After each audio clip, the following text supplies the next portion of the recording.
লক্ষণকে হত্যা করে বুঝিয়ে দেব এই রাবণ কত বড় শক্তি। তাই রাবণ রাজা সারথীকে ডাক দিয়ে বলছে, কোথায় কোথায় সারথী, আমার ভুবন বিজয়ী রথখানা মনের মতো করে সাজিয়ে নিয়ে এসো। ও সারথী,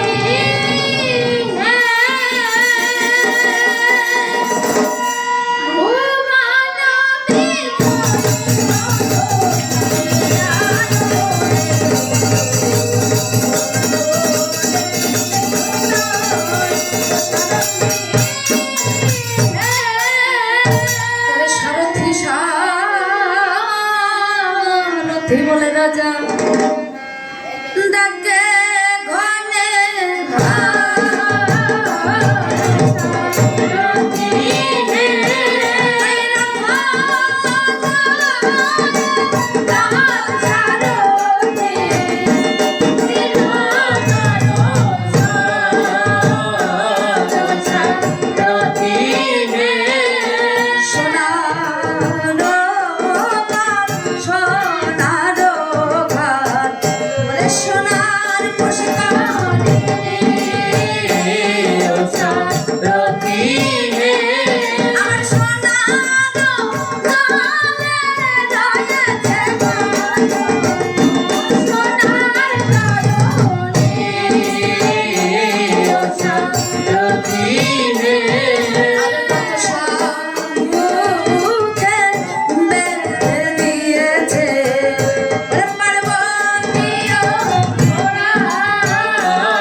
সারথী, তুমি তো দেখছি আমার মনের মতো করে রথ সাজিয়ে নিয়ে এসেছো,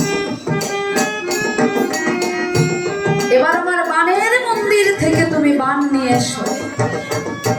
তাই সারথী আমার কেমন ভাবে ওই বানের মন্দিরে যাত্রা করেছে, আর তথা হতে রথ সারথী করি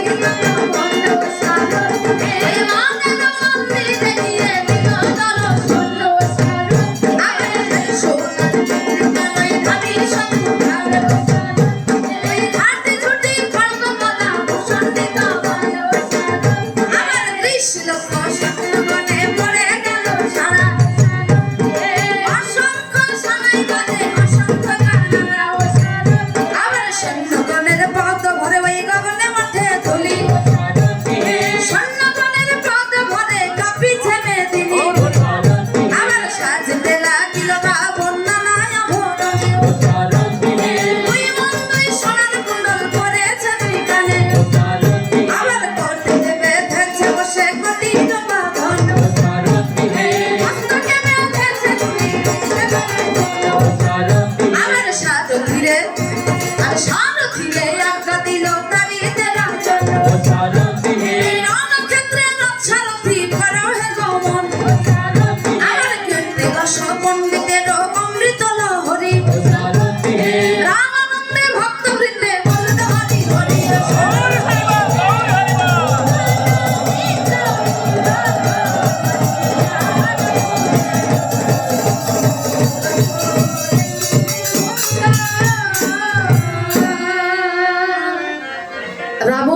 রাক্ষস সেনা নিয়ে যাত্রা করেছে ওই রণক্ষেত্রে।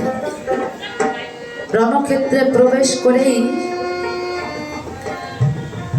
দূর থেকে ডাক দিয়ে বলছে, কোথায় কোথায় হে ভিখারি রাঘব, সাহস থাকে তো একবার সম্মুখে এসো। তোমার ভাই লক্ষণ তস্করের ন্যায় ওই নিকুম্ভেলা যজ্ঞাগারে গিয়ে আমার পুত্র ইন্দ্রজিৎকে অন্যায়ভাবে হত্যা করেছে।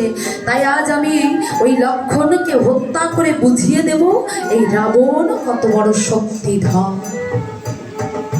চিৎকার শুনে প্রভু রামচন্দ্র দৌড়ে গিয়ে ভাই লক্ষণকে বুকে জড়িয়ে ধরেছে।